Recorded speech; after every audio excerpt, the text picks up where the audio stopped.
Syukuri apa yang ada. Hidup adalah anugerah. Tetap jalani hidup ini, melakukan yang terbaik. Jangan pernah menyerah, tetap melangkah dan lakukan yang terbaik. Salam Trio Febrian. Kali ini saya akan menjelaskan tentang mengidentifikasi, segmentasi, target, dan positioning.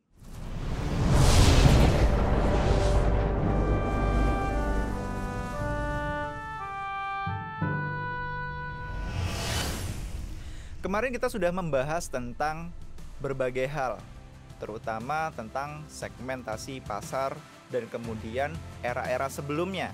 Contohnya adalah baby boomers dan kemudian Gen X, Gen Y, Gen Z, sehingga Alpha.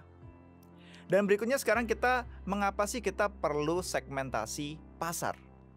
Yang pertama adalah kita perlu fokus pada alokasi sumber daya.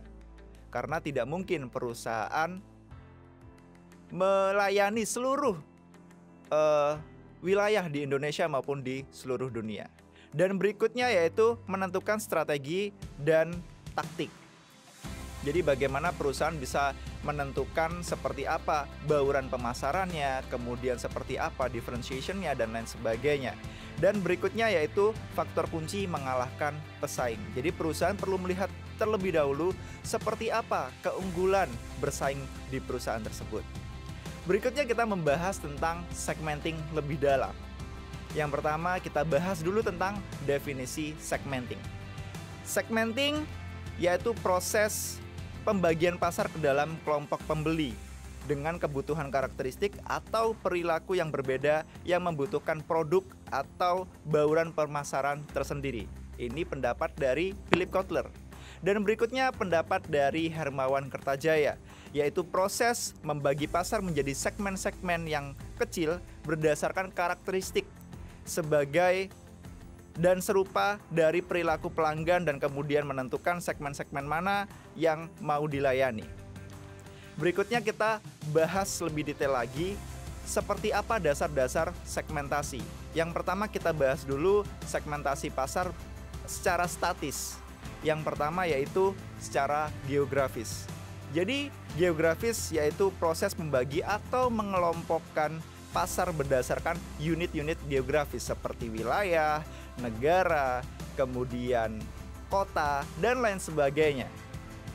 Kemudian demografis yaitu proses membagi atau mengelompokkan pasar berdasarkan unit demografis seperti usia, kemudian jenis kelamin, pekerjaan, dan lain sebagainya. Berikutnya yaitu psikografis. Psikografis di sini yaitu masuk ke dalam kelompok dinamis, yang dimana psikografis yaitu proses membagi atau mengelompokkan pasar berdasarkan unit-unit psikografis seperti kelas sosial, kemudian gaya hidup, ataupun kepribadian. Dan yang terakhir yaitu behavioral.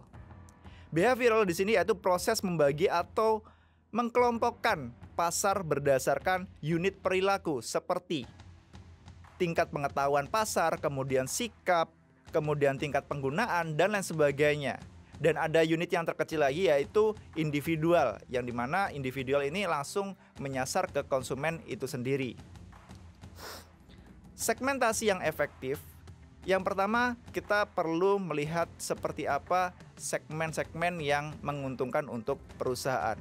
Yang pertama perusahaan perlu melihat secara general seperti apa segmentasi pasar yang akan dituju.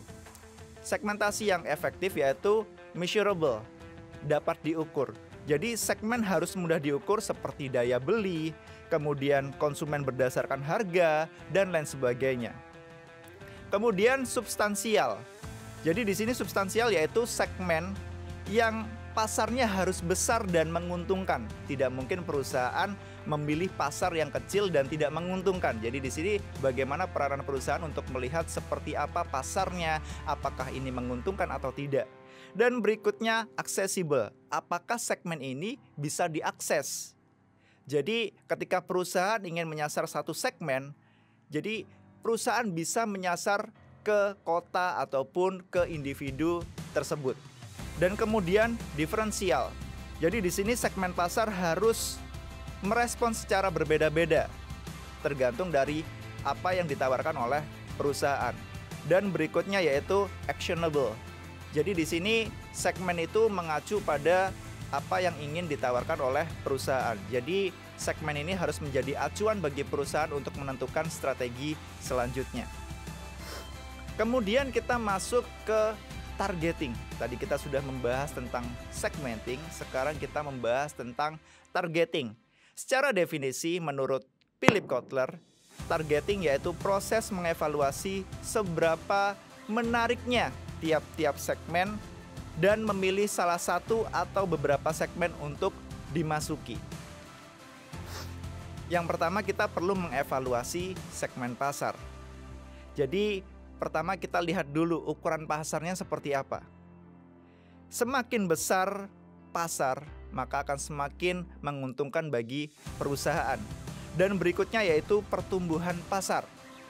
Jadi kita melihat pertumbuhan pasar yang positif akan membuat pasar semakin berpotensi. Seperti sekarang ini dunia digital, contohnya adalah taksi online, ojek online, dan lain sebagainya. Ini bertumbuh sangat pesat sehingga ini bisa menumbuhkan atau mungkin bisa mengoptimalisasi laba dari perusahaan atau mungkin pasar dari perusahaan. Dan kemudian keunggulan kompetitif. Jadi keunggulan kompetitif yaitu semakin kuat keunggulan kompetitif perusahaan, semakin unik perusahaan, maka akan semakin besar perusahaan tersebut bersaing dengan pesaing lainnya. Dan berikutnya bagaimana sih kita memilih target market yang tepat? Jadi apakah kita memang hanya fokus ke satu pasar saja? Apakah kita full coverage? Apakah kita menjangkau semuanya? Kalau mungkin kita perusahaan besar, kita bisa full coverage. Akan tapi kalau misalnya kita sumber dayanya terbatas, makanya kita perlu selektif untuk memilih target pasar tersebut. Yang pertama ada single segment. Jadi kita memang fokus kepada satu produk dan satu pasar. Dan berikutnya kita juga bisa menggunakan strategi selective specialization. Jadi kita hanya fokus ke satu produk tertentu dan kemudian satu pasar tertentu. Dan kemudian kita juga bisa fokus ke segmen lain dan dengan produk yang lain. Jadi kita bisa memilih di mana spesialisasi kita. Dan berikutnya yaitu product specialization. Jadi kita punya satu produk untuk semua pasar. Dan berikutnya yaitu market specialization. Jadi kita punya berbagai macam produk untuk satu segmen pasar. Dan yang terakhir yaitu full coverage. Jadi biasanya full coverage yaitu perusahaan-perusahaan besar yang dimana dananya cukup besar untuk mereka bisa berpromosi dan lain sebagainya. Dan berikutnya setelah kita tadi membahas tentang segmenting, targeting, yang terakhir yaitu positioning. Jadi mengapa sih kita perlu melakukan positioning? Yang pertama yaitu perusahaan perlu memposisikan di benak pelanggan. Ya, jadi ketika pelanggan melihat produk kita, mereka tahu ini merek dari perusahaan kita dan lain sebagainya. Dan kemudian perusahaan memposisikan produknya sebagai sesuatu yang unik di mata pelanggan dan di antara para pesaing. Jadi ini yang membedakan antara perusahaan kita dengan perusahaan pesaing.